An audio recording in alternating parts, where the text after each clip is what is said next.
ঈদুল আজহার দিন যদি আপনি ঈদুল আজহার সালাত আদায় করার পূর্বে কুরবানি করেন, তাহলে আপনার কুরবানিটা সাধারণ আ পশু জবেহ করে বাড়িতে খেলে যেমন একটা পরিবেশ হয় এরকমই হবে। এটা কুরবানি হিসেবে গ্রহণযোগ্য বা কবুলযোগ্য হবে না।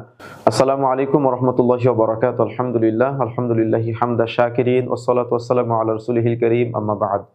প্রিয় দর্শক, ইউনাইটেড টিভির পক্ষ থেকে আপনাদের সবাইকে স্বাগত জানাচ্ছি। প্রিয় দর্শক, কুরবানির সময় যখন নিকটবর্তী হয়, তখন আমরা দেখতে পাই ঈদের দিন অনেকেই ঈদের সালাত আদায় করার পূর্বে কুরবানি সম্পূর্ণ করে তারপর ঈদের সালাত আদায় করতে যায়। তো এটা কি সাহাবায়ে কেরামের আমল ছিল? এটা কি রাসূলুল্লাহ সাল্লাল্লাহু আলাইহি ওয়াসাল্লামের আমল ছিল? যদি আমরা একটু যাচাই-বাছাই করি তাহলে দেখা যাবে যে সাহাবায়ে কেরাম এবং রাসূলুল্লাহ সাল্লাল্লাহু আলাইহি ওয়াসাল্লাম তারা কুরবানির ঈদের দিন ঈদের সালাত আদায় করে এসে তারপরে কুরবানি করতেন। তো এখন ঈদুল আজহার দিন যদি আপনি ঈদুল আজহার সালাত আদায় করার পূর্বে কুরবানি করেন, তাহলে আপনার কুরবানিটা সাধারণ আ পশু জবেহ করে বাড়িতে খেলে যেমন একটা পরিবেশ হয় এরকমই হবে। এটা কুরবানি হিসেবে গ্রহণযোগ্য বা কবুলযোগ্য হবে না।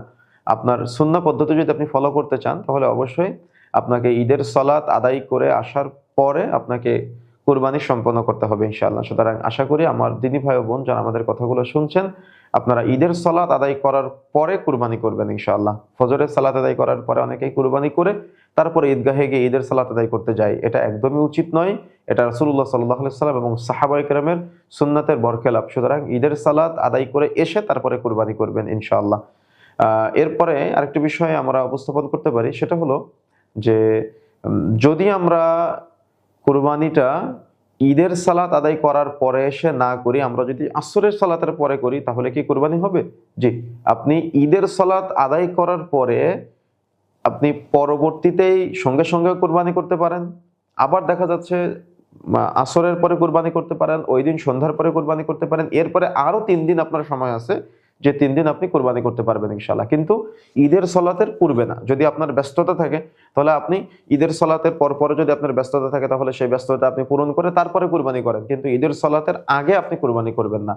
আবারও বলি বিষয়টা, আপনাকে যদি কুরবানি করতেই হয়, আপনি যদি কুরবানি করেন তাহলে ঈদের সালাতের আগে না, ঈদের সালাত আদায় করার পরে আপনি ঈদের দিন সারাদিন সময় পাচ্ছেন, ঈদের পরবর্তী ৩ দিন আপনি সময় পাচ্ছেন, আপনি কুরবানি করতে পারবেন ইনশাআল্লাহ। আশা করি বিষয়টা উপলব্ধি করতে পেরেছেন, বুঝতে পেরেছেন। জাযাকুমুল্লাহ খাইর। ইউনাইটেড টিভির সাথে থাকার জন্য আপনাদের সবাইকে অসংখ্য ধন্যবাদ।